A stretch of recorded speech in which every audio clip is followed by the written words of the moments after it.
मध्य रेल्वेने बनावट तिकिटांवर प्रवास करणाऱ्यांविरोधात कडक भूमिका घेत आणखीन एक प्रकरण उघडकीस आणले आहे. 28 नोव्हेंबर 2025 रोजी परळ कल्याण वातानुकूलित लोकलमध्ये तपासणी दरम्यान 3 प्रवासी बनावट UTSद्वारे तयार केलेली सीझन तिकिटे वापरताना सापडले. तिघांविरुद्ध भारतीय न्याय संहिता 2023 अंतर्गत गुन्हा दाखल करण्यात आला आहे.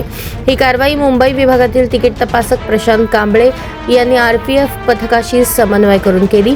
त्यांच्या तपासणीत तिन्ही तिकिटांवर एकच UTS क्रमांक आढळून आला.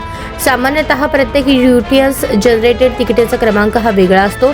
प्रवाशांनी मोबाईलवरील माय फाईल्स डॉक्युमेंट्स फोल्डरमधून तिकिटे दाखवली, परंतु UTS ॲपमधून ती उघडता न आल्याने संशय निर्माण झाला.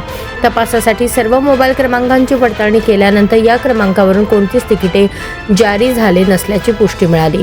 त्यानंतर नीरज तलरेजा, अथर्व बाग, आदिती मंगळूरकर या प्रवाशांना कुर्ला GRPकडे सोपवण्यात आले. पुढील तपासात ही बनावट सीझन तिकिटे AI द्वारे तयार करण्यात आल्याचे समोर आले.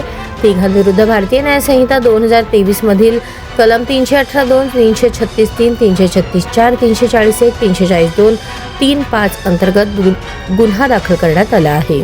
या गुन्ह्यासाठी कमाल 7 वर्षांपर्यंत कारावासाची तरतूद आहे. प्रशांत कांबळे यांच्या सतर्कतेमुळे बनावट तिकिटांचा आणखी एक प्रकार उघडकीस आला असून तपास सुरू आहे.